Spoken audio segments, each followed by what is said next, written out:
अशाच प्रकारचे अनेक व्हिडिओ पाहण्यासाठी लगेच ग्रेट महाराष्ट्र या यूट्यूब चॅनलला सबस्क्राइब करा। नमस्कार शेतकरी बंधू भगिनींनो, तुम्ही पाहत आहात ग्रेट महाराष्ट्र चॅनल। तुम्ही चॅनलवर नवीन असाल तर लगेच सबस्क्राइब करा आणि घंटेच्या चिन्हाचं बटन दाबा, म्हणजे आमचे नवे व्हिडिओ तुमच्यापर्यंत लगेच पोहोचतील। मित्रांनो, आज आपण जाणून घेणार आहोत अळूच्या पानांच्या म्हणजे अळू पीक लागवडीविषयी सविस्तर माहिती। अळू ही सर्वपरिचित वनस्पती कंदमूळ या प्रकारात मोडणारी आहे। कंदमूळ हे माणसाचं पारंपरिक खाद्य आहेच आणि त्यात अळू हे सर्वाधिक खाल्लं जातं। अळूचं फदफद हा एरवी चेष्टेचा विषय असला तरी कोकणात लग्न समारंभात त्याला भलताच भाव असतो। याशिवाय अळूची वडी हा कित्येकांचा आवडता खाण्याचा चविष्ट प्रकार आहे। अळूची शेती करण्याचा विचार फार शेतकरी करत नाहीत, पण ही शेती योग्य नियोजनाने केली तर फायदा मिळवून देते हे अनेक शेतकऱ्यांनी दाखवून दिलंय।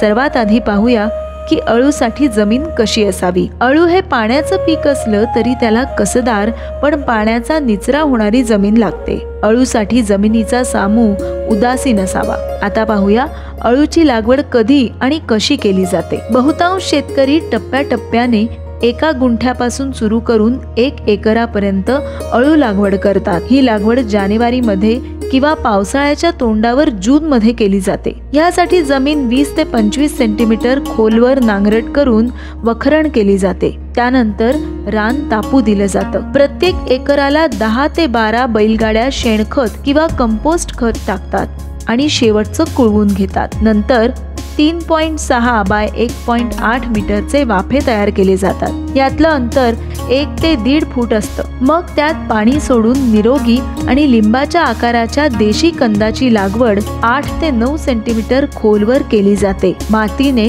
नीट झाकले जाईल याची काळजी घेतली जाते। कंदाची मात्रा एकराला 300 ते 400 किलो इतकी लागते।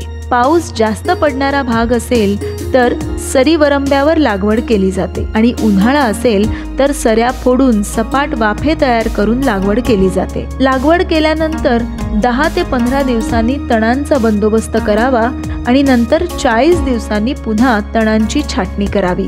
आता पाहूया अळूसाठी पाणी किती आणि कसं दिलं जातं। अळूला पाणी खूप लागतं। हिवाळ्यातली लागवड असेल तर पाणी कमी लागतं। पावसाळी भाग असेल तर पाण्याची चिंता फार राहत नाही आणि मे जून मध्ये दर दिवसाआड पाणी द्यावं लागतं आणि मोकळं पाणी सोडावं लागतं। अळू हे बारमाही येणारं पीक असल्यामुळे पावसाच्या आणि पाण्याच्या उपलब्धतेनुसार पाण्याचं नियोजन केलं जातं। आता पाहूया खतांची मात्रा किती आणि कशी दिली जाते।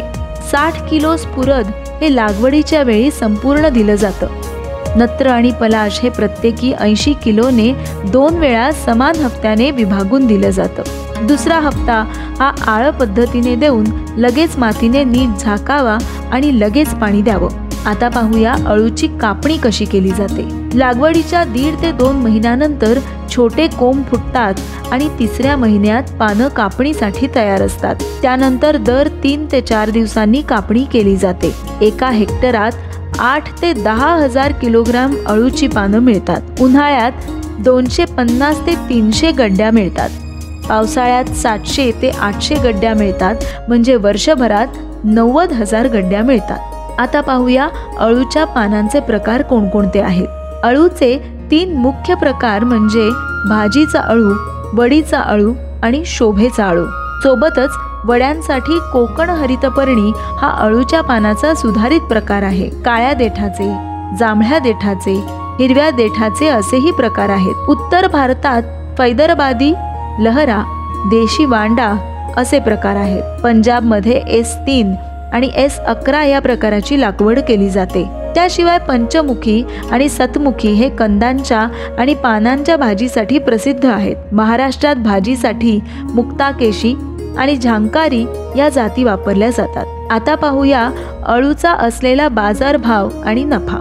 अळूची पानं गिराईकांसाठी भाजीला पर्याय असतो। अळूच्या 5 नगाला 10 रुपये इतका भाव मिळतो, तर शेकड्याला 150 रुपये इतका भाव मिळतो। महिन्याला 10 ते 12 हजार ते वार्षिक 1 लाख ते 1.5 लाख इतकं उत्पन्न हमखास मिळतं। इतर भाज्यांची आवक बाजारात चांगली असेल तेव्हा अळूचा भाव उतरतो आणि भाज्यांची आवक घटली की अळूचा भाव वाढतो। त्या दरम्यान या पिकापासून वार्षिक 4 ते 5 लाख इतकं उत्पन्न देखील मिळू शकतं। आता पाहूया अळूच्या पानासोबत कोणती आंतरपिके घेता येऊ शकतात। मिरची, गवार, घेवडा, मुळा ही पिकं अळू लागवडीसोबतच तुम्ही घेऊ शकता। आता पाहूया अळूवर पडणारे रोग आणि कीड कोणते आणि त्यावर उपाय काय करता येतात। पानं कुरतडणारी अळी किंवा मावा कीड ही 2 प्रमुख आव्हानं अळू पिकासमोर असतात। त्यासाठी मेलेथिओन 1 मिलीलिटर किंवा निमार्क 5 मिलीलिटर 1 लिटर पाण्यात मिसळून 10 ते 12 दिवसांनी फवारणी केली जाते। अळू पिकावर फार रोग पडत नाही। जमीन जास्त ओली राहिल्यास किंवा जास्त पाऊस झाल्यास करपा रोगाचा प्रादुर्भाव होतो।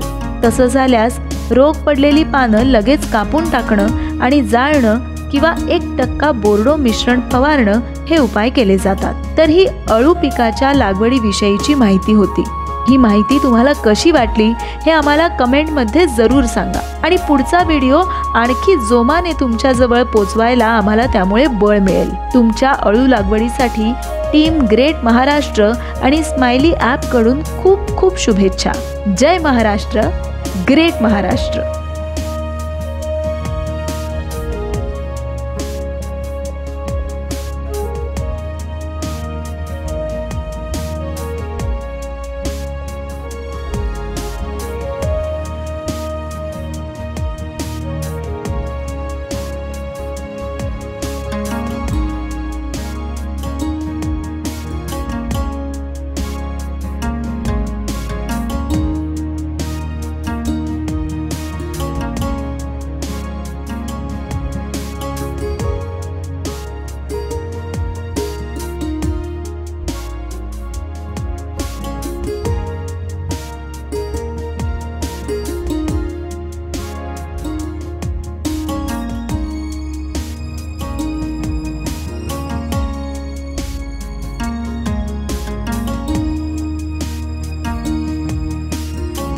अशाच प्रकारचे अनेक व्हिडिओ पाहण्यासाठी लगेच ग्रेट महाराष्ट्र या YouTube चॅनलला सबस्क्राइब करा।